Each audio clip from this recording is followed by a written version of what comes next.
take it away, Chris. All right, I will kick it off. So this is Benny. I'm Chris Gervasi. We call ourselves citizen historians, but we're basically just local residents with a passion for history. Um, we did a Black History walking tour around Wakefield in May, June of 2025 and October, which was really well received. You can see that great photo of us getting ready to walk around, which is cool. The info that we're going to share today is based on our personal research and isn't necessarily definitive. We'll try to make reference to that, like when we're sort of taking some leaps. But generally speaking, all of this is sourced. We have all the citations in the background. So if you ever want to know about any item or anything specific, a specific story, we can tell you where kind of we dug that up. So if you have interest. It'll be about an hour long with time at the end for questions, so feel free to think of any questions that you have. We're happy to answer as best we can. If we can't answer it here, we can do it afterward, offline. And let's see, we'll talk a lot about enslavement of human beings, so that's a heavy topic, so we just want to make sure people take care of themselves. It's not always easy to say these things and talk about them in public, and sometimes we may even stumble upon on our word choice, so a little grace, a little patience as we go through it, but we appreciate you being here, and let's get started. So first, let's set the stage. Reading, at the time that we're going to start our talk, so the Black history of Wakefield goes all the way back to the very beginning days of when this town was settled by Europeans. So let's paint the picture here. So Reading, we'll be saying Reading because the town that is now Wakefield used to be Reading, and it encompasses the land that is Reading, North Reading, and Wakefield. It was all one big town. So we'll kind of be interchangeably saying Reading, Reading or South Reading or Wakefield, but mostly the stories that we're going to be speaking about really pertain to things that took place in what is currently Wakefield.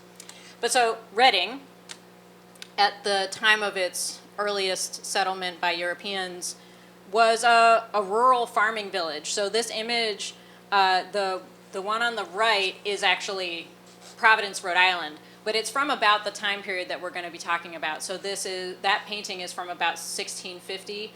So we're talking about a rural village, small houses, no like streets really the way we think of them today. People would have gotten around on foot, on horses,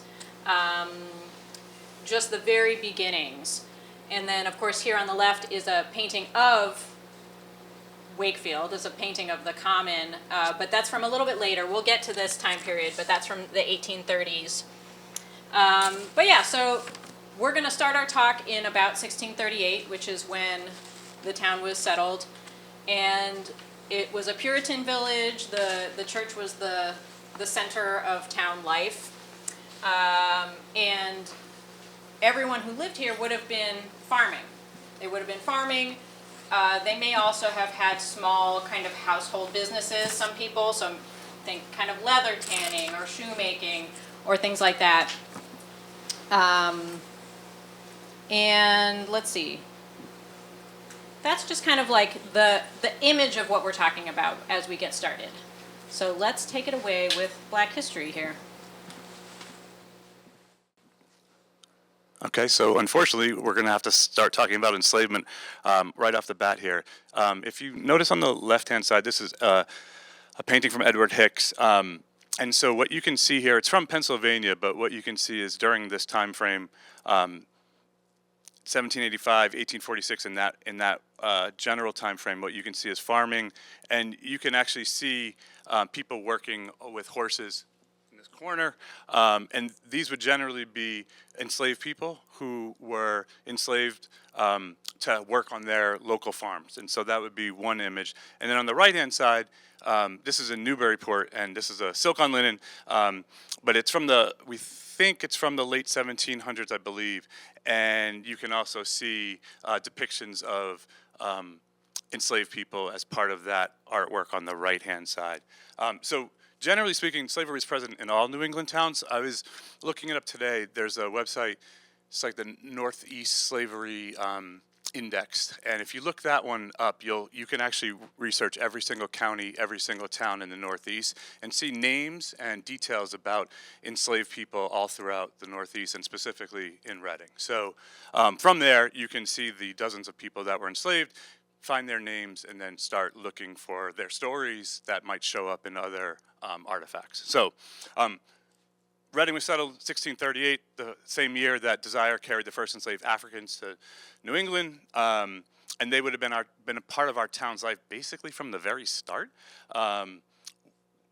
Rough estimates: 15 to 20% of prominent Reading families would have enslaved people in their household, either as working on household activities, or farming, or jobs such as making shoes, right, repairing shoes.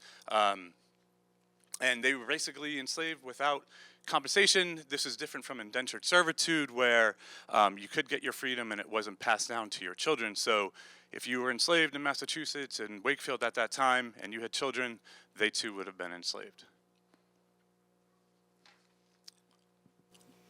So I mentioned that the church was the center of the town. It was sort of the religious and political center of town life. And you may be surprised to know, I was surprised to know, that Puritan theological thought at this time supported slavery. So this is before the concept of like all men are created equal, like natural rights, like that really was not a thing. We're talking about pre-industrial New England life.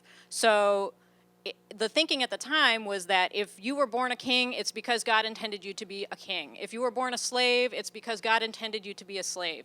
Inequality in our sort of corporeal lives was thought to be normal and natural and as God intended. On the other hand, spiritually, we were considered to be all equal. So kind of once you pass on into the hereafter, your soul was considered to be, sacred and precious no matter what your earthly station was.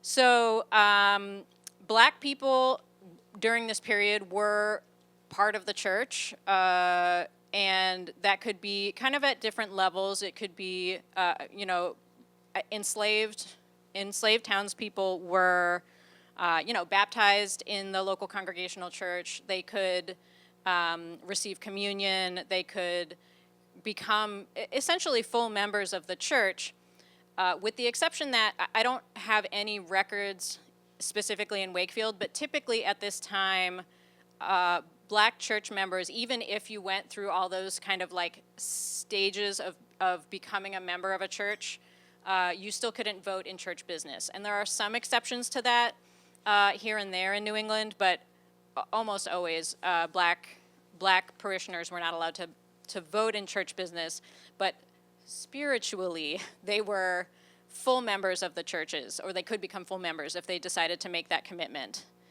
Eric, can you save your questions for the end? Thank you, I appreciate it. And in Wakefield, the Congregational Church in Wakefield, I have looked at records that go up through the about the 1730s or so, and I've found records of 30-something black individuals who are a part of the church, and those records exist in terms of like baptismal records and things like that. So these are people who would be kind of in some official way becoming a member of the church. And there may have been more who just, were attending church services maybe, but without making those specific vows. And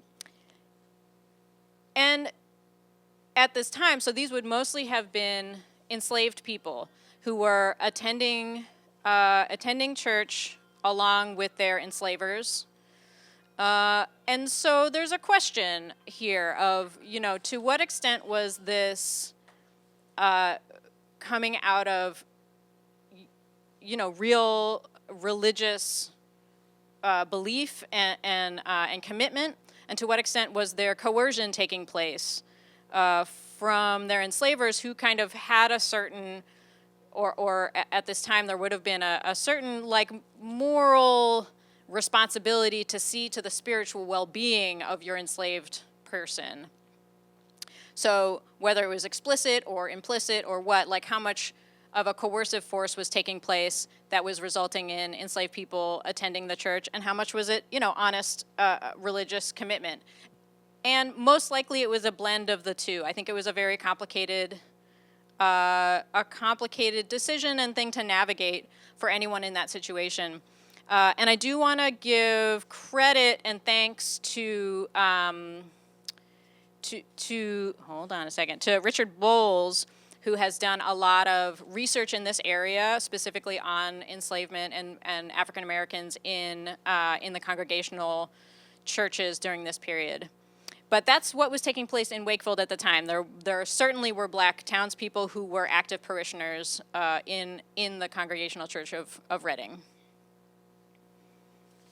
And of course, the church is not only a concept and a community, it's a physical building. This is a picture of the third meeting house. So the Congregational Church here has gone through 5 physical buildings over the course of time. Those buildings are called the meeting houses, which sort of connotes the kind of full community function of the church. So this is the third meeting house, which stood in the same place that the current Congregational Church is, but this was built in the 1760s. It was built in 1768. And we're going to hear about the building now. All right. So the building was actually worked on by many enslaved people in the 1760s, and one of them was Doss Freeman. And so Doss Freeman was enslaved by Thomas and Elizabeth Lambert, and he fought in the Revolutionary War, and which allowed him to earn his freedom. And he actually, we're going to pivot real quick. I do want to pause and just ask, how many of you know the story of John Henry working on the railroad and right? So Doss Freeman, it's hard to find citations for this, but Doss Freeman essentially was known as one of the strongest people in the Reading town at that time. And so there, in this church, the third incarnation of the church and meeting house, is built on granite stone. So even if you guys look at our houses, even today, a lot of us have fieldstone houses with large blocks of granite or other stone. And so he was one of the largest and strongest people in the town. And so he was requested to come in and actually move some of the largest boulder that they were having trouble getting into place. And so he essentially, almost like John Henry, he was the strongest person in town, and he was able to move this rock into place to build the foundation of what is considered like the foundation of our community. So, it's interesting. There's some stories. I do want to cite the right person here. I believe it's Lily Eaton, who was a historian from the 19th century, who wrote a little bit about what had happened. He essentially, Doss, they had carved in his initials into the rock, and so that it would be there forever. But later they were scraped down, and they don't know if it was scraped down out of jealousy or bigotry, but essentially that was sort of wiped from the history books at that point in time. So it's a little bit of folklore, but I think it's one of those interesting stories about Wakefield, which is, one of the central buildings of our downtown area was built off of slave labor who never got credit and never got compensation for it. So I find that sort of fascinating about like the town of Wakefield, a story that we don't really tell all that often. He did live with Sally when he became free, and then he died. She had petitioned for his military pension, and she did receive it, but not until 30 years after his death. And so at the end of the day, a lot of we can talk about people gaining their freedom, but a lot of this comes down to wealth and the fact that the majority of his money-earning years and lucrative years were taken from him. And so even though he became free, he lost the ability to earn, and had to fight. His wife had to fight for his pension, and so she ended up passing away in our poorhouse, right? And so that really is like a disconnect. If you look at the fortunes of his enslavers versus his fortunes, you see a real disparity there, starting there and continuing for generations. So. We don't know what it would have been like if they had been paid, for what they had done and his work as a enslaved person. But that contrast is always stark for us, and so we always want to sort of put the context of, he did this work, this great thing for his town, and ended up essentially impoverished, right, for the rest of his life. Yeah, I'll add to that. So if you don't know the story of John Henry worked on the railroad. The story is he's an African American man, and he basically gets into a competition with a steam-powered piece of technology. So he's trying to like hammer the like railroad ties, and then there's a steam-powered machine that's doing the same thing. And he's like going and going and going and going, and he beats the steam-powered machine. And in the end of the story, John Henry dies. He works himself to death, and this is like a piece of American it's like an American folk tale. Which I think is very telling, and it's an American folktale that represents reality for a lot of African American men in particular who genuinely do work themselves to death, literally in the case of this story, but also just in terms of the weight that's put on people in order to extract their labor. And so in this case, our sort of hometown John Henry, I think it's an interesting parallel. So there were quite a number of enslaved people in Reading and Wakefield, and I think it's important to center that for as long as there has been enslavement, there has been resistance to enslavement. So if we picture the fact that enslaved people were likely a part of our town's life from its very founding, 1638. There has been resistance taking place in Wakefield to enslavement and to injustice since that very day. This resistance took place in every form you can think of, right? So we're talking about interpersonal resistance, we're talking about community level fights for freedom, we're talking about statewide fights, we're talking about national, international fights. All of those things are happening kind of simultaneously. And within each one of those levels, there are multiple different strategies of resistance that are taking place. So that could mean things like somebody finding a way to buy their own freedom. That could mean somebody leaving their enslaver and never going back. That could be violent resistance. It could be trying to influence the religious thought of the time. Like I was talking about, the church was such an influential part of people's lives. So trying to wield that theological thought in order to push for freedom. It could be suing for freedom. That's ultimately how enslavement was abolished in Massachusetts, was through people who sued for their own freedom. It could be petitioning the legislature to say, hey, you should make a law that says that slavery is illegal. There are so many different ways that people were fighting for freedom. And each one of those ways involved a lot of nuanced strategic thought. So there were communities of people who were thinking together, all across the colonies, thinking about, okay, so what strategy did you use? Did it work? How are we going to tweak it the next time? Let's think about what the precedent is. How are people going to look back at this and interpret it? Let's think about what the backlash might be.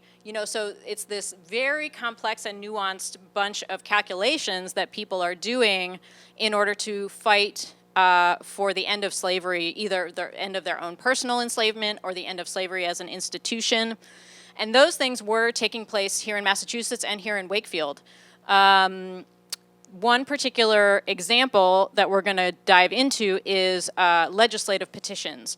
So there are some legislative petitions for freedom that still survive to today, and you can find examples of them. So this is a example of a legislative petition. So in this example, there are 4 enslaved men who petitioned the Massachusetts legislature to say, like, hey, based on these aspects of our colony's laws and the kind of political philosophy of the day, you all should outlaw slavery.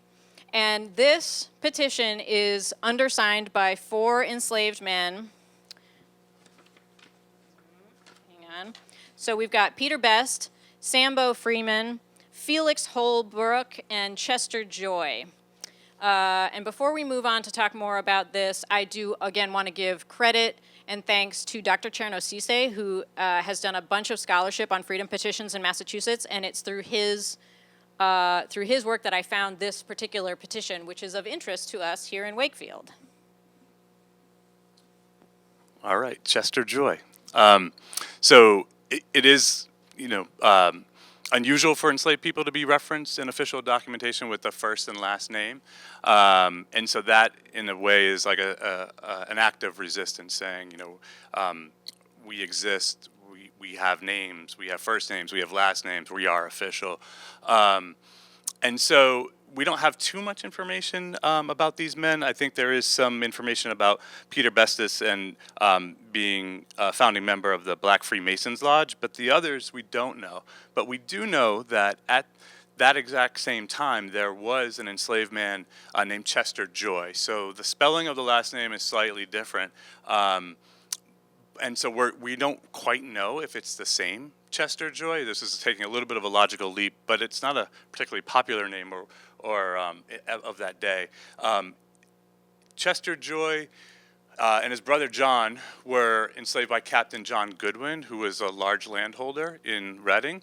And we know that Captain John Goodwin's home was, if you go on Prospect Street, as you go past North Avenue, heading towards Stoneham on the right-hand side, near the intersection of Prospect and Elm Street.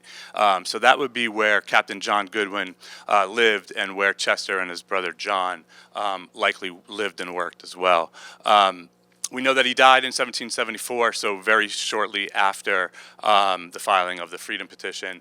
And we don't know, beyond a reasonable doubt, that our townspeople were participating in these acts of resistance, but there is sort of an assumption as these became more prominent in the resistance that it wouldn't be surprising if some of the folks within our community participated at some level. So that is our Chester Joy story. We think it's true, but obviously more research needed. We're always looking for volunteers to help us find it. Shameless plug, sorry. So unfortunately, Chester Joy passed away in 1774, which was right after that freedom petition was filed. That freedom petition did not succeed. The legislature did not outlaw enslavement at that time. But Chester's brother Joy also has his own interesting mark that he left on the archival record. So John Joy, also enslaved in the same household by Captain John Goodwin. But John Goodwin, in his will, left property to his enslaved man, John Joy. So I have read, unfortunately, because enslaved people were considered property, similar to a chair or a cow, like they would be listed in people's wills in that same way as any other piece of furniture or property. So when I was researching the presence of enslaved people in Wakefield, a lot of the research happened by looking at wills. So I have read a lot of 18th century wills, and this is the only one in which I found this, which is that Captain John Goodwin left to his enslaved man, John Joy, a portion of his father's house to live in, some money. It was £6, which would be about $1,000 today, a cow and the right to graze that cow on the land indefinitely, and a yearly supply of firewood. So this is remarkable. And he said in the will, it says, in reward for his labor and good service done to me. So that in itself is remarkable. And then what happens next is John Joy, once Captain John Goodwin passes away and this will enters the probate system, John Joy hires a lawyer and sends the lawyer to the probate court to say, this little note, the one on the bottom, it says, John Joy does refuse the legacy given to him by Captain John Goodwin in his last will as compensation for the debt due to him. So John Goodwin says, thank you, but no thank you. I don't want your house. I don't want your cow. I don't want your firewood. And that is what we have. So in doing this research, you have to sort of piece together scraps. Like, this is a literal scrap of paper. It's not even a whole piece of paper. And you have this, and we have to sort of imagine what the context was and what was going on. So why might it have been that this man, who by this time would have been free, Captain John Goodwin wrote the will in 1783, and shortly after that, around that time, is when enslavement stopped being legal in Massachusetts. So by the time he actually died and his will was enacted, John Joy would have been free. But we have to ask ourselves, what might have been the reasoning? What might John Joy have been thinking about when he decided he didn't want the house? Like, to have a piece of property that you would own seems like a huge boon, but he turned it down. So I don't know, does anybody have any thoughts about what might have been going on here? Because this is what happens when I'm reading this. I have to be like, what's going on here? What do you think? Maybe by accepting that request, it would have made him ineligible for other things. Maybe by accepting the bequest, it would have made him ineligible. I'm repeating because this is being recorded for the video. So whatever you say, I have to say it into the microphone. Yes, maybe it would have made him ineligible for something else. What else?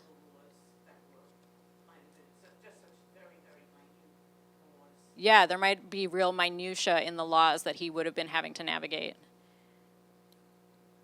Yeah.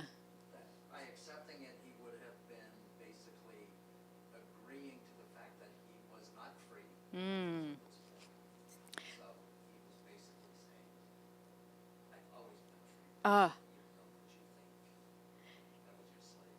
So by accepting, he would have been acknowledging his enslavement, and by not accepting, he is resisting that and saying, I was never a slave. I have always been free. There could be so many reasons that a person would turn this kind of thing down. It could be that maybe there was bad blood between them. I can't imagine why. Maybe he didn't want to be beholden to this man and to this family who enslaved him. Maybe he wanted there to be an official court record because what his note says, it's interesting to compare. So what it says in the will is that Captain John Goodwin is leaving him these things in reward for his labor and good service. In the denial, what he says is that it is compensation for the debt due to me. So maybe he wanted there to be a written archival record in the court system that said, you owe me for the uncompensated labor that I provided to you and your family for decades. Like, who knows? There could be many things. Marion, yeah. Oh, do you want to hold your question till the end? Thank you. I appreciate it. But one thing I will say as a parallel and an additional piece of context is, so do people know who Phyllis Wheatley is? Yes. Phyllis Wheatley was a poet. Yes, she was the first published African-American poet in the Americas. And she married, toward the end of her life, she married a man named John Peters. And John Peters had been enslaved in Middleton, which is a few towns over from here at the time, because the towns hadn't yet been subdivided. It would have been actually the town next door to Reading.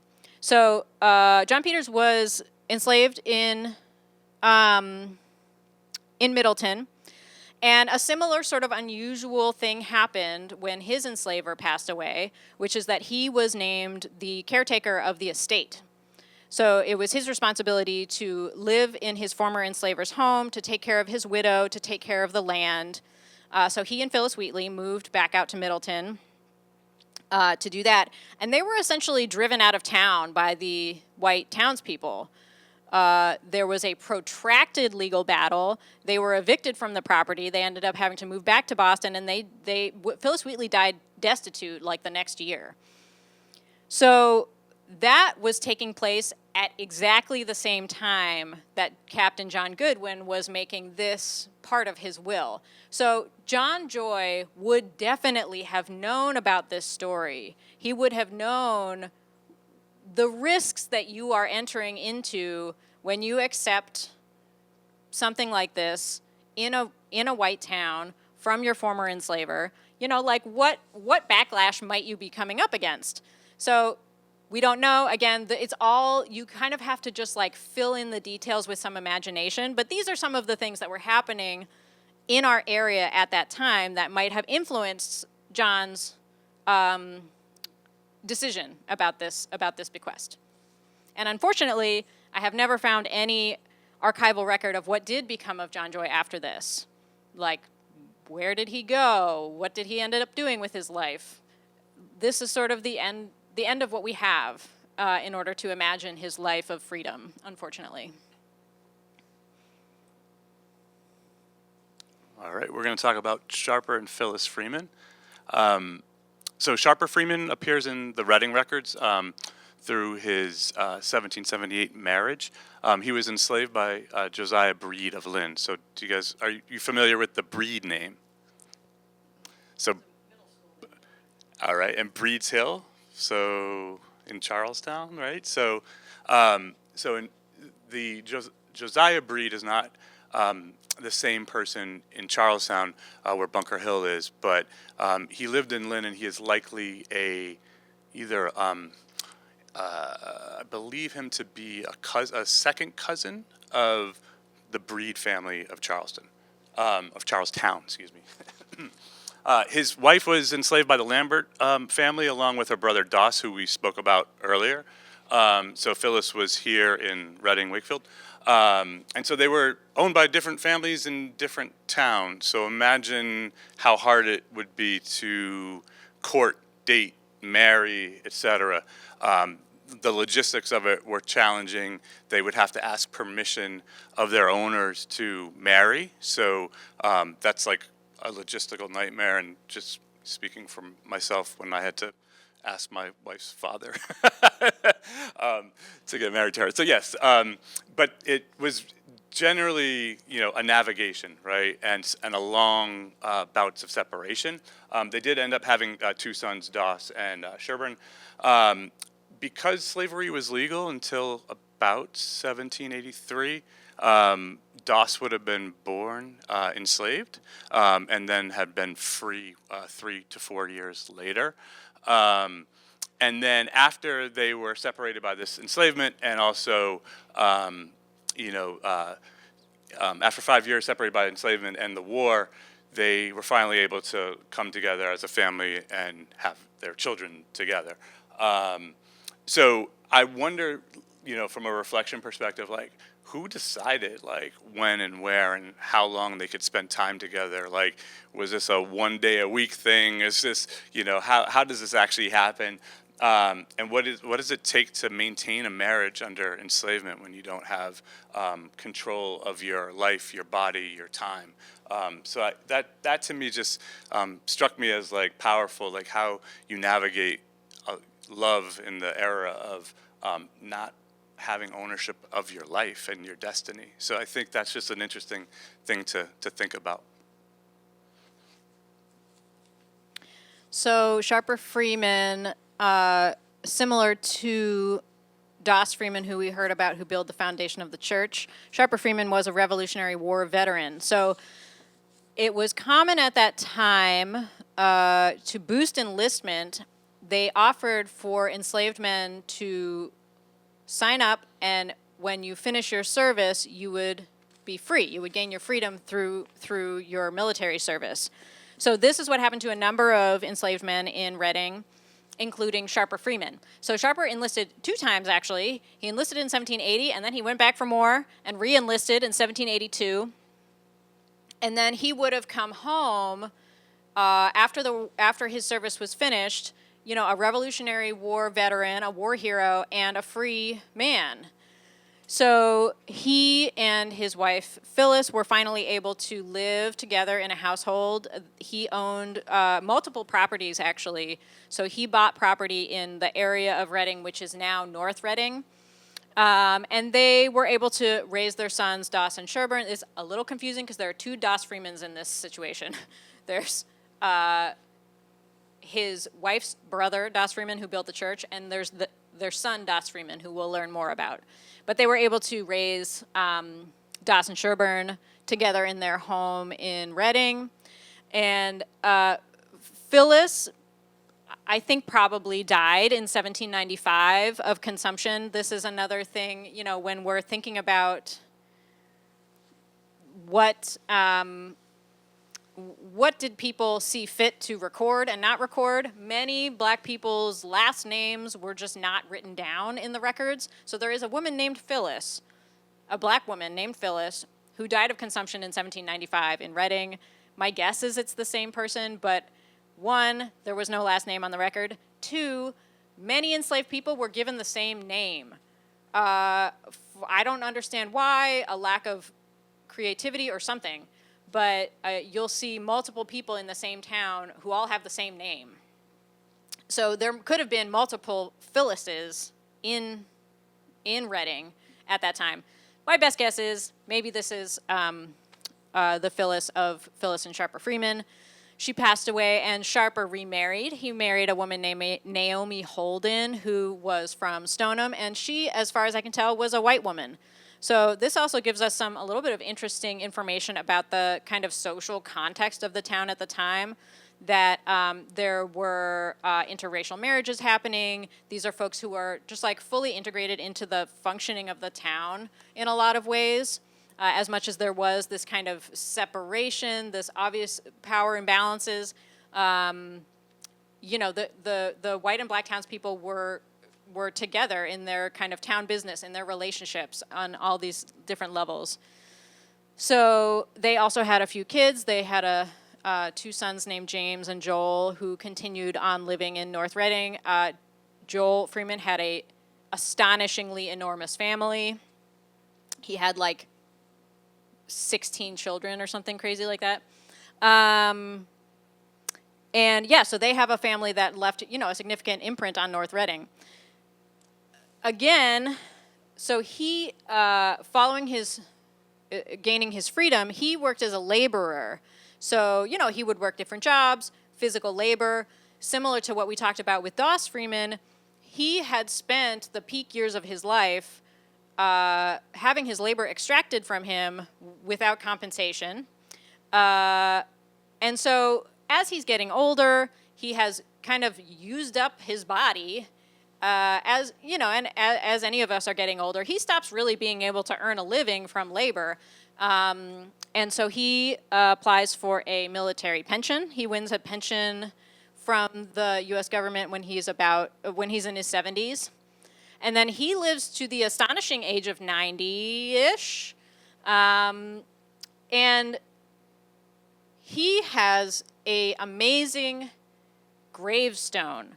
So his gravestone, you can't read it that well in this picture because it's a little bit weathered. But what it says is,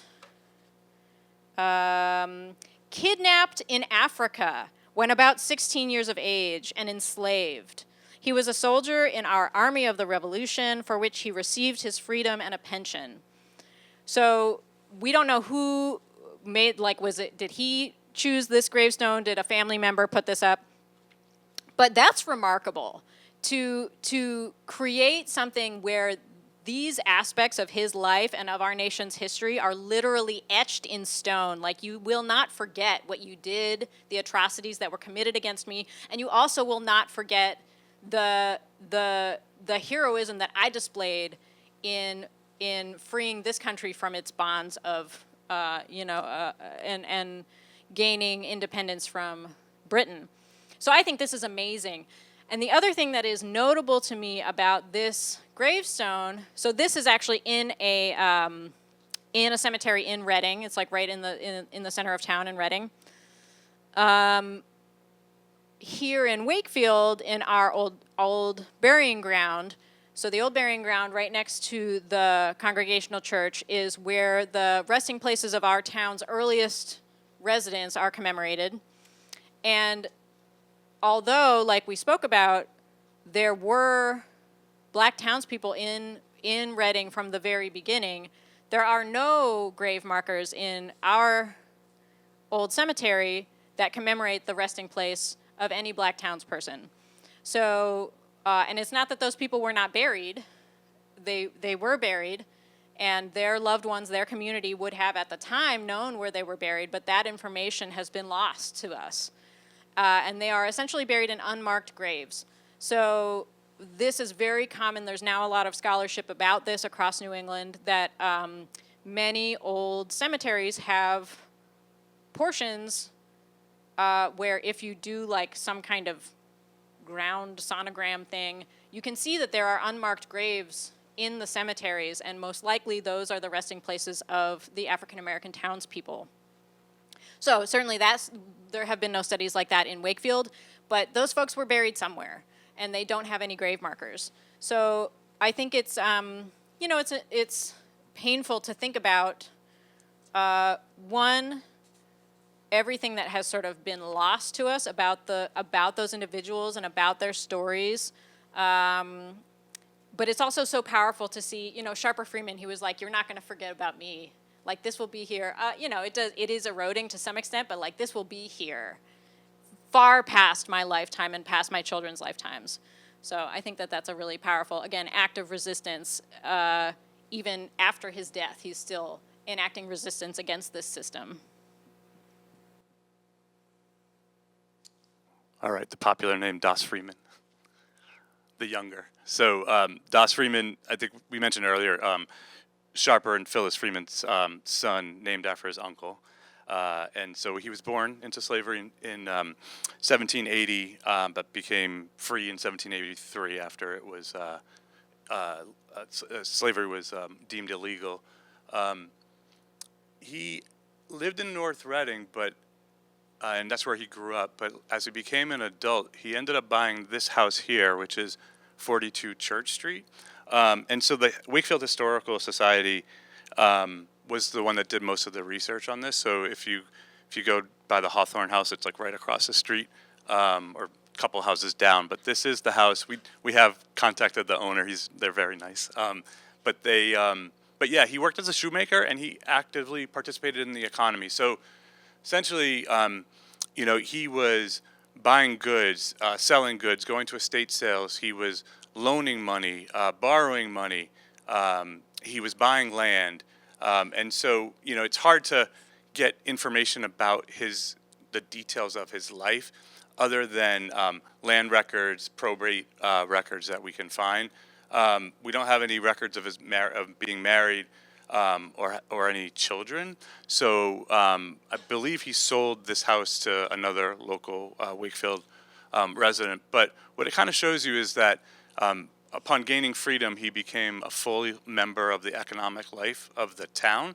It doesn't mean that there was no discrimination or anything of that, but it does mean that given that opportunity to buy land and participate in the economy, that Doss could actually be a part of that broader Wakefield and Reading community. So I'm fascinated. I'm fascinated by the house itself. Actually, I'd love to get inside because I'm always curious as to, are there any like relics from 170 some odd years ago, right? That might have something to do with his life, perhaps in like the fieldstone basements that we all have, right? So I'm always fascinated every time I walk the lake and see this house. But it does just sort of show you that this town did have a vibrant African American community, throughout this time, and so it's important for us to sort of, know that, recognize it, and be aware of it. So Josephine Courtney. Josephine Courtney was a local resident and a businesswoman. We're jumping forward a little bit, she lived in town from the 1870s, early 1880s through about 1919, and she operated a laundry business. So this picture, I want to credit, so Allison Simcox and Douglas Heath wrote a little book about Lake Quannapowitt. So they actually did the research having to do with this painting. This painting is in this building, actually. It's in one of the meeting rooms upstairs. So if you reserve the room, you can go up there and actually see it. But their research said that the house right in the middle of this painting is one of the buildings where Josephine Courtney lived in town and operated her laundry business, which was at 7 Spalding Street. So there's no building at 7 Spalding Street anymore, unfortunately, but it's commemorated in this painting, which is obviously taken from the opposite side or from a different shore of the lake. You can see Spalding Street. So she lived in town, operated a successful business for 40 years. You can see her in the town directories year after year. She's listed in there. And it was actually like kind of a competitive business, it seems. There were multiple laundry businesses listed in there. And she operated her business for about a little less than 40 years, which is remarkable. One, I'm not a business owner. I would never be a business owner because that is hard. Like, I really think to be, she was a single mother. Her husband had passed away shortly before she moved to Wakefield. So she's the sole breadwinner. She's operating her own business in a town that is, by this time, almost completely white. So if you were to guess, so at the time that she was living in town, the proportion of our town's population that was black was less than 1/4%. So if you were to guess, when during our town's history, from the founding up until today, has the proportion of our town's population that was black been the highest? When do you think that would have been? During slavery. During slavery is when our town had the largest proportion of black residents. And since that time, again, we've heard about a number of folks who settled in town, made lives for themselves here, but then over the years, there really was a remarkable decrease in the black population in our town, and with the real nadir of this being about during the time that Josephine Courtney was living here and operating her business. So she, during some portions of her time here, would likely have been the only black family in town. Maybe one other black family. There were, in the census records, there are some years where there's like a couple of black individuals living in other people's homes, like maybe boarders or like somebody who works for the household or something like that. But so she's a mom, a business owner, a black woman in a completely white town, and she was successful in a competitive business for 40 years. So I think that this is something to be celebrated. And then there's sort of a flip side to the coin as well, unfortunately, which is despite her success and despite her long-standing establishment in the town, she, unlike the other folks that we've talked about so far, she did not own property. She was a renter, and she moved multiple times. There's like 6 or 7 different addresses associated with her over the course of those years. So despite her success, there's also this kind of transience that is a part of her story.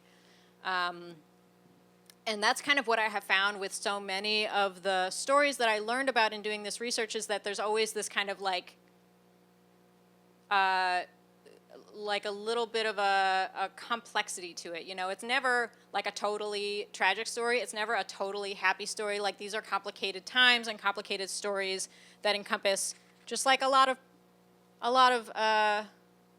ups and downs. So that's Josephine Courtney. All right, this is Charles Lennox Remond, or it's hard to sometimes, some people might say Remond or Ramond. But he was a world-renowned abolitionist lecturer who lived in Wakefield in the 1860s and 70s. So just to give context, like prior to Frederick Douglass, who we've all learned about in school. Before Frederick Douglass came on the scene, the #1 lecturer in the abolitionist movement was Charles Remond, and he lived here in Wakefield. All right, so we'll talk a little bit about where he lived and its importance, etc. But he was born in Salem to John Remond, an immigrant from Curacao, and Nancy Lennox. And John had learned how to become a hairdresser as well as a restaurateur. He used to cater different events. So if you ever make it to Salem, there is a building called Hamilton Hall, and in that you'll find out all about the entire family. His sister also was incredibly well known in the abolitionist movement and ended up training to become a doctor and moved to Italy to live her life overseas. He was influenced by William Lloyd Garrison, and he joined the Massachusetts Anti-Slavery Society in the 1830s. He and his sister were impacted by segregation in Salem, so they weren't allowed to go to schools. And so during his early life, he actually moved down to, I believe it was Newport, Rhode Island, to be able to go to school, and then came back. And because of this and his connection to other abolitionists, he essentially sort of came onto the scene, or burst onto the scene with some pretty fiery speeches. And he would basically be asked to speak at all the anti-slavery events across the Northeast, and including Europe. At one point, he went to London, and there was a World Anti-Slavery Society meeting there, and when he arrived with his delegation, of which there were both men and women, they refused to seat the women on the main floor of the event. And he looked around and he said, well, if you're not going to seat them and you're going to make them sit upstairs, then we'll go sit upstairs with them. And this was like a stand and a tie into the women's suffrage movement. So, he was, in today's words, maybe a feminist, and he was one of the most outspoken. He said, if I can't have freedom for my people, why would I not allow freedom for women? And so he was very passionate about it. It showed up in many of his speeches. It wasn't just a one-off event. And so, we sort of think about that and we're like, wow, he was generally ahead of his time, not just in the the abolitionist movement and the women's suffrage movement, but also the desegregation movement, which we'll learn about in a little bit. So his wife, Elizabeth Remond, who was born Elizabeth Thayer McGee, is also a formidable figure. So Elizabeth and Charles were married in 1858, but Elizabeth was born in Virginia to her mother was a mixed race woman, a black woman. Her father was a slave owner, so you can think about reading between the lines there. Her father was a significant slave owner, so he owned human beings in 4 different states: Virginia, Alabama, Mississippi, Texas. He had hundreds of slaves. And in his will, he did 2 interesting things. One was he freed his slaves, mostly. He kept a couple, but he mostly freed his slaves. And he chartered a ship to send them back to Africa. So this was a movement that was taking place at that time. There were 2 competing movements, which sort of, in some ways, I think looking back on it with our current eyes, might appear to be just 2 paths towards the same goal. But they were actually 2 competing movements. One was the anti-slavery movement, abolishing slavery. The other one was called colonization, the American Colonization Society. And their idea was, let's take these Africans whom we stole from Africa and put them back in Africa, which sounds kind of benevolent, I guess. But actually, the goal of this was to diminish African American political power in order to maintain white political power. So if you ship all the African Americans away somewhere, then there will be fewer African Americans, and they won't be able to like vote and gain power. So that is what Elizabeth Ramon's father did. He chartered a boat. He sent over 100 formerly enslaved people to Liberia. That was one thing that he did in his will. The other interesting thing that he did in his will was that he left a huge amount of money and property to his 2 black daughters, Elizabeth and her sister Suze. So this image, which you really can't see very well, is part of that will, and in which he leaves her property, he leaves her investments, he leaves her money in order to be educated, and he leaves her money, which in today's dollars was about the equivalent of $450,000. So he, provided for her and for her sister. And, I have a lot of questions. I have a lot of questions about this situation, where I certainly am assuming that Elizabeth Ramon and her sister were the product of rape on the hands of this enslaver and one of his enslaved women. And yet, he really, compared to all the people that he put on a boat to Liberia, he really took care of his 2 daughters. So there's some interesting and complicated family dynamics going on here. So she does indeed get really well set up. She moves to Philadelphia and lives with a very prominent abolitionist and black suffragist at the time, Margaretta Fortin.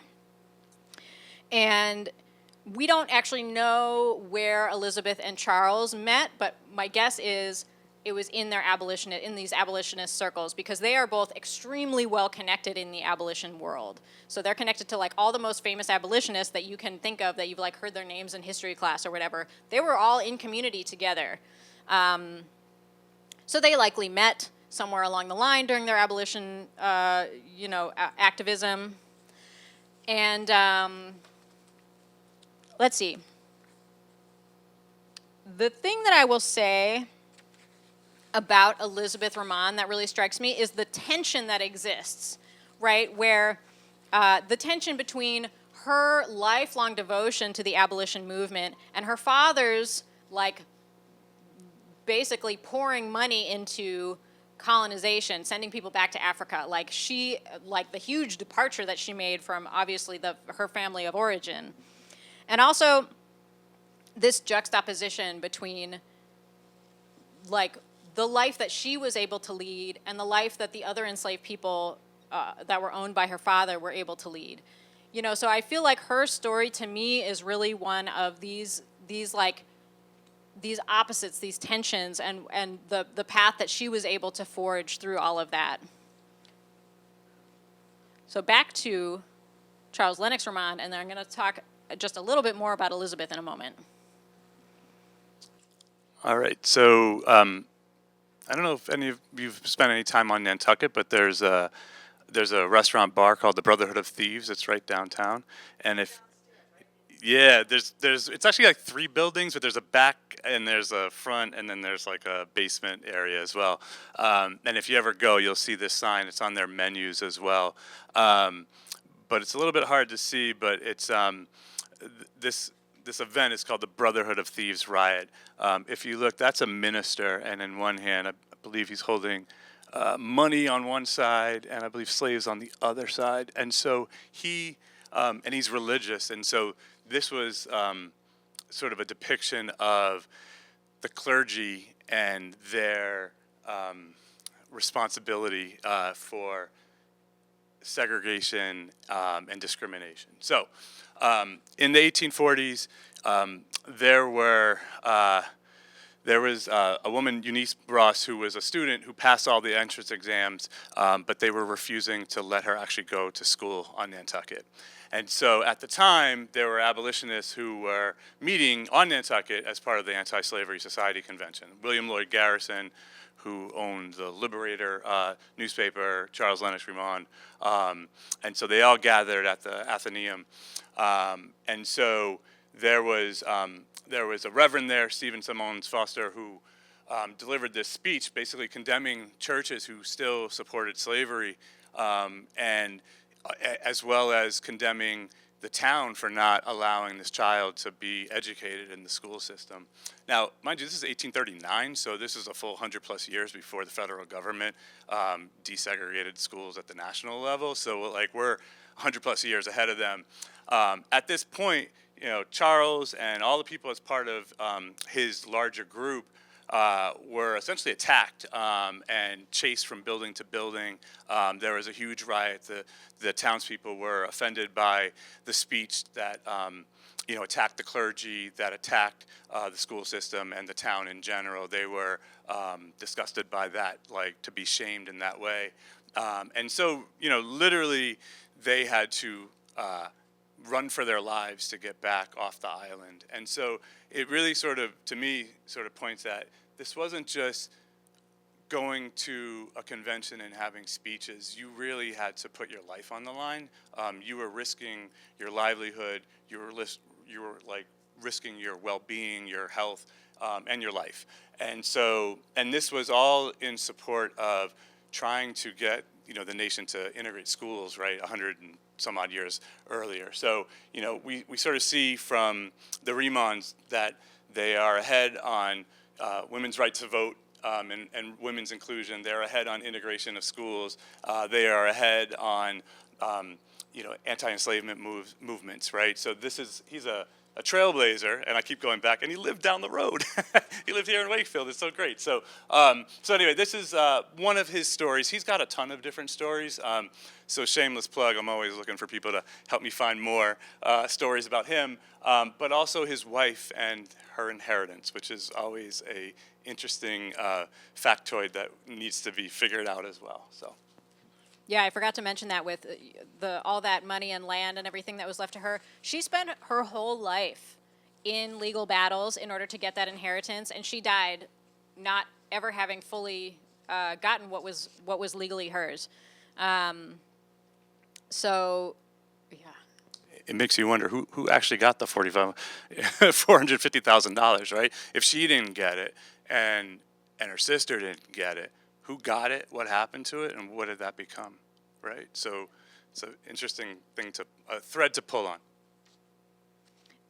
And so they owned a home. Actually, Elizabeth owned the home. They owned a piece of property and a home in what was then known as South Reading, now Wakefield. And it was on the land that the Greenwood School is now on. And unfortunately, their time in town was pretty brief. Charles and Elizabeth and their children all kind of died in rapid succession of various illnesses. They had one surviving son who eventually moved to Montana. And so their time in town was only less than 10 years, I would say. But the question that comes up is, I had talked about how during a certain period, it seemed like this was a town that black people were leaving and were for some reason not coming. And the black population of town had dwindled to almost nothing. And yet it was this town where this storied family, this like really on the forefront of fighting for racial justice, they chose to live in Wakefield. So it's again, there's this kind of tension, there's this question, like what was the kind of cultural feel of Wakefield at this time? To what extent were we a welcoming town? To what extent were we not? What would draw this family to live here? These are all questions that we don't have any answers to, but it's an interesting thing to think about, knowing the context, the kind of demographic context of the town at that time. Before we get to the slide, one last Remon factoid that I skipped over, unfortunately. He actually addressed the Massachusetts legislature to fight for the integration of our trolley system at the time. So when he was in Europe, he saw that the boats and their trolley systems were all integrated, and he didn't know why we couldn't do that here. So he went and spoke in front of the legislature and gave a fiery speech to them as well. So, again, on the forefront, he was definitely ahead of his time. So Wakefield history is Black history. I think it's just really important for us to share these stories. building the literal foundations of our town, right, that we talked about earlier, fighting for the freedoms of our nation and equality for our nation, the abolition of slavery, contributing to our town's landscape. And there really is no aspect of our town story that is not interwoven with our black town history. So, we always just want to make sure that we are sharing that and sharing these stories with the broader Wakefield community and finding new stories that maybe we haven't unearthed yet to kind of bring out to the broader Wakefield town. So, and the picture. Yes, the aerial picture. Oh Sorry. yeah, this was I just found this. I think it's cute. It's an aerial picture of Wakefield in 1882. But there is this question of, we don't know why there was such an exodus of African American townspeople, but most likely, anytime that you see one portion of the demographics of a town shrinking in proportion to the rest, most likely there is some form of exclusion taking place. So this is one of the directions that our research is hopefully going to go, is to find out, like, what took place in Wakefield that brought us, through these different portions of history to where we are today, and how do we better understand the context of our town, both historically and currently. So there's a lot of questions left to answer, like, what became of all of those black families that did used to live here? Where did they go? What were their stories? How did the unequal accumulation of wealth impact these families? So you have the Breeds and Lynn, who are fantastically wealthy, and then you have Sharper Freeman, who is enslaved by them, who didn't have any of his own wealth, and had to apply for a military pension because he had no money. What led to that exodus of families? And what, on the flip side, what has contributed and can continue to contribute to making a welcoming community? Because if we can understand the history, I think that we can kind of influence the present. So much more, so many more questions, so much more to learn. What are your questions? I know Eric and Maureen, you both had questions, but anybody else as well, we would love to hear. And we will repeat them for the microphone for the recording, just so you know. Well, I was going to say that the shoemaking in the early days was done in 10-foot shafts during the winter. So you just need a small space. And there was one building still left in town a couple decades ago. The other part was that only in my lifetime could church members in the Congregational Church, the women could vote for the deacons, but not for the trustees who handle money. That has since ended. I have a copy of the Virgins and Lifeguard in invasion of Puerto Rico. And people remember Major Braxton, who was not in Company A, which was Wakefield, but Company L, I think, which was the colored one. When they went down to below Washington, D.C. to train, the Massachusetts people treated what they call colored equally, and other states objected. They stood offshore on battleships waiting for the Spanish to surrender off the port because they didn't want to catch the yellow fever. And then they invaded Puerto Rico from the south. There was one day of fighting, and then they walked inland. In the middle of August, at noontime, and one time they camped in the swamp, and there were 2/3 of them sick. And finally the colonel's wife showed up and made things better, and then they paid the soldiers so they could buy food from the nearby natives. And in the book I said nothing about the town of Nuwado, where they stayed, but that was the center of the Taino people. The original people there before the Spanish and others came. Yes. Now, Major Braxton's wife died at age 98. She ran a corset shop on Albion Street. Her daughter, in 1920, graduate of high school, married a World War I veteran who unfortunately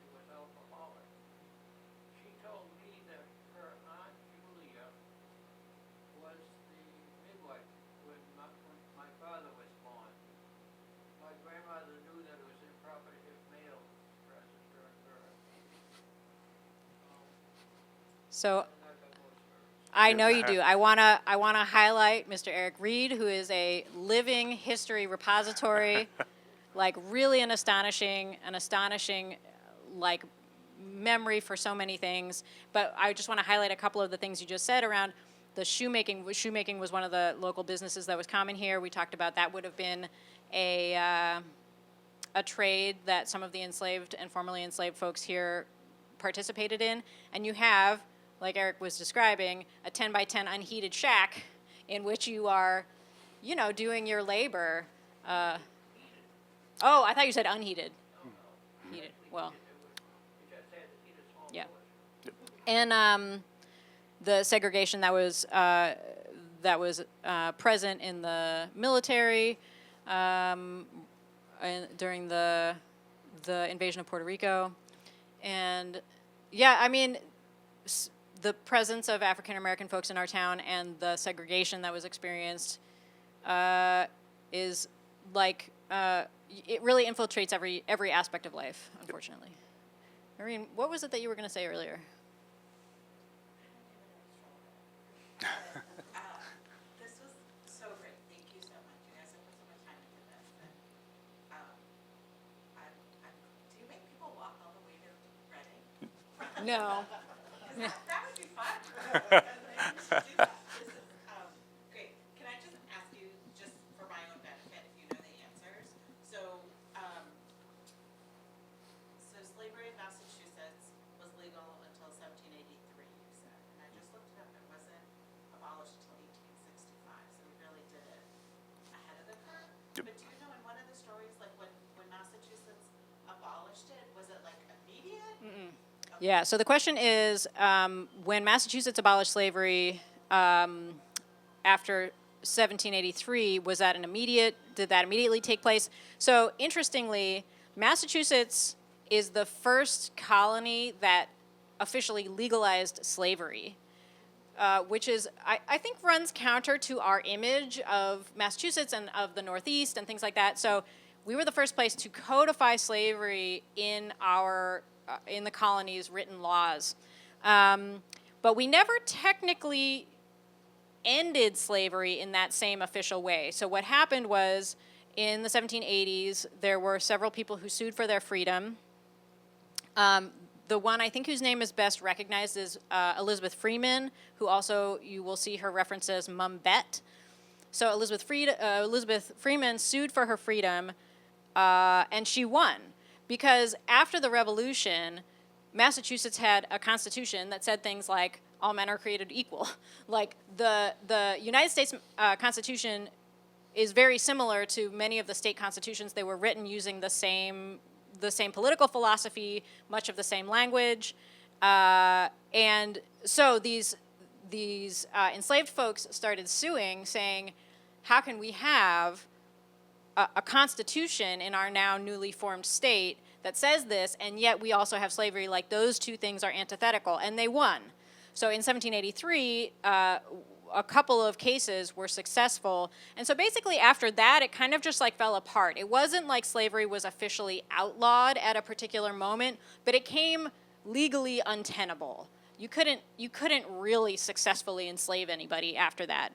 And there's an interesting, I mean, this is what I'm talking about, where Wakefield history is Black history. Like, you can see all of these historical trends playing out in Wakefield. So if you look again at the probate records, there are these moments. There's one, I can't remember which family it is, but there's one family where, you write a will when you are of sound mind, right? But like, you don't know when you're gonna die. So occasionally you'll find these situations where someone wrote a will, but they don't die for like a bunch of years. So they have to go back and like make amendments, and then there's like all these additional documents. So there's one family in Wakefield who had a couple of enslaved people, and in the original will it says blah, blah, blah, and my enslaved people will go to my son or whatever. It doesn't say enslaved people, it says my Negro man, that's usually what it says, will go to my son. And then there's various amendments that gets made because this guy didn't end up dying for quite a number of years.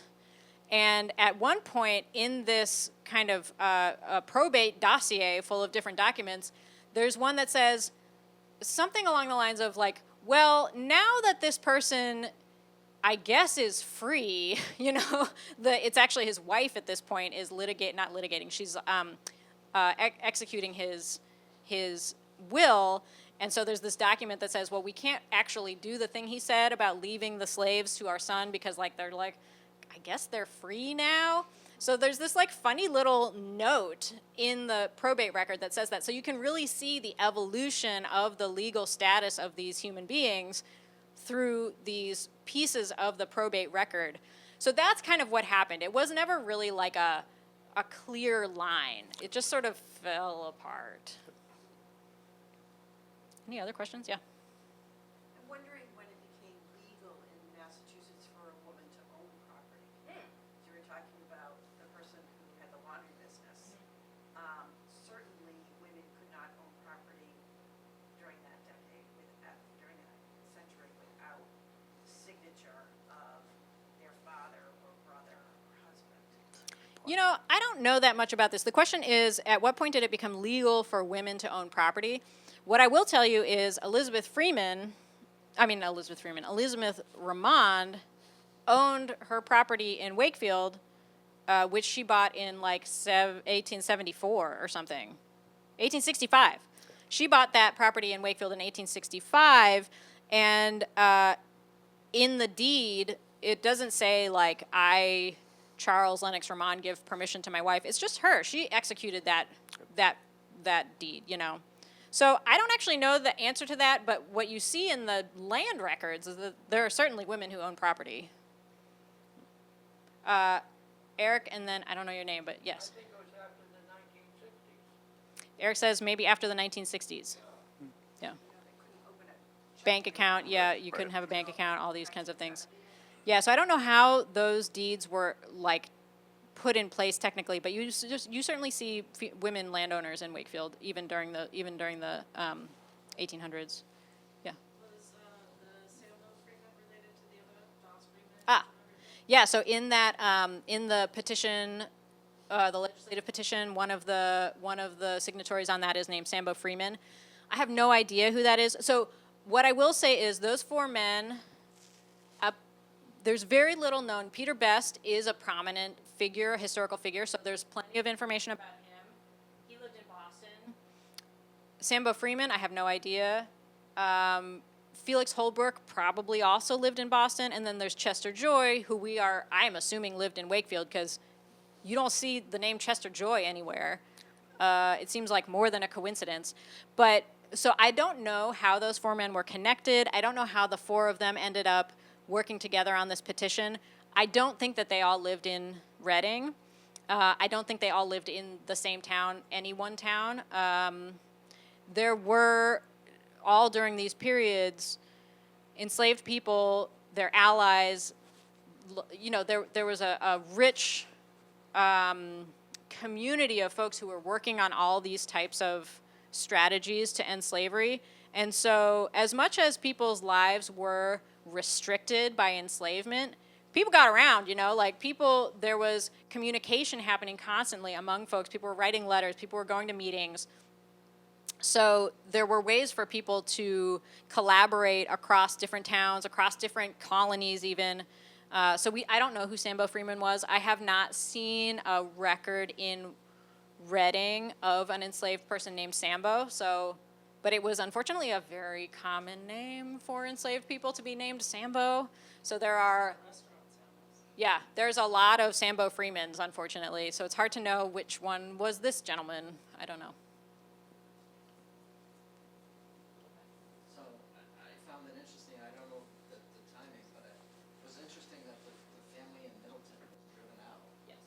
And then you had Shopper and Naomi seem to be fully integrated into the community. So it's like, communities very close to each other, they seem to have very different. Yeah. The comment is about you had John Peters and Phyllis Wheatley who were driven out of Middleton, and then right next door, North Reading. Current day North Reading is right next to Middleton. Next door in North Reading, you had Naomi Holden and Sharper Freeman living seemingly an integrated life in the community. it is hard. You know, this is the thing that's complicated about it, is there's no one thread. There's no one like, this is the thing that happened. It's all these kind of interweaving, opposing kind of pieces of the stories that all are kind of playing out, just like our lives today, right? It's complicated. But yes, it is interesting to think about the contrast.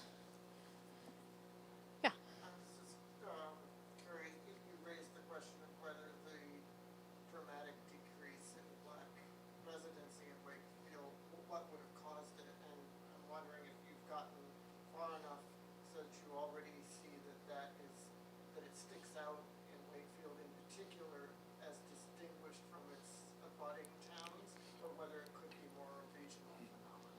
Yeah, the question is, was the marked decrease in black residents in Wakefield particular to Wakefield, or was this regional? I don't necessarily have an answer to that, but what I will say is many of the forces of exclusion that may have led to that decrease, you will see everywhere, you know. So like redlining was taking place nationally during not during the 1800s, but you know, like forces of exclusion. There was violence against black townspeople, like what happened in Middleton.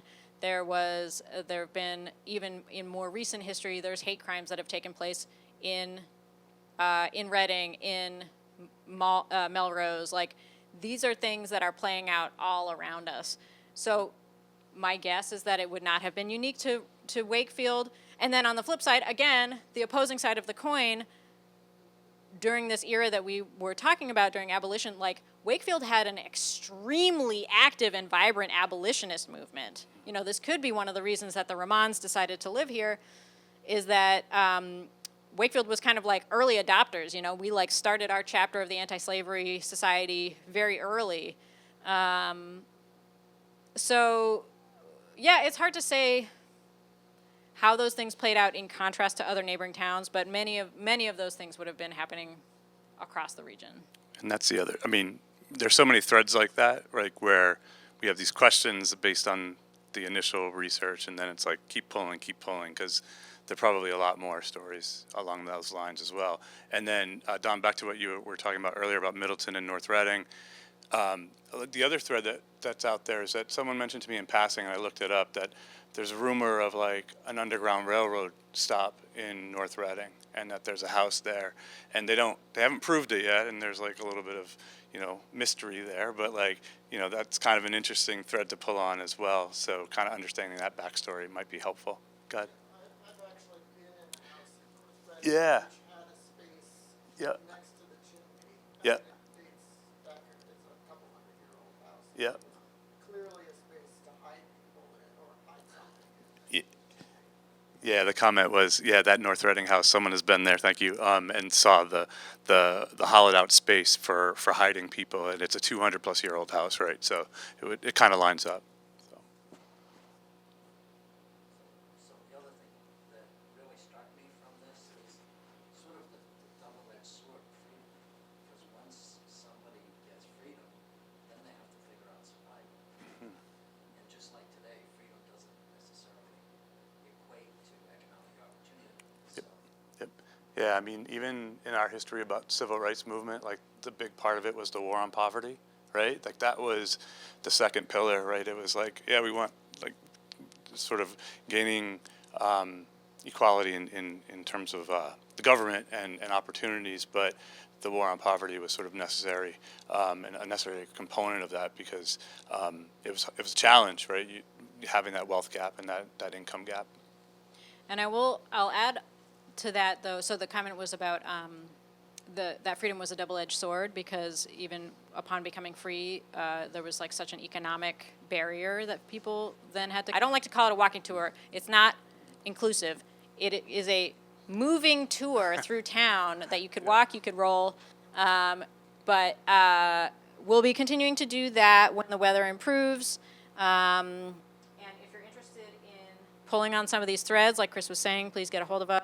And if you want more information about anything that we've shared, we're happy to share with you any of the source material or any other information. Thank you all. Thank you.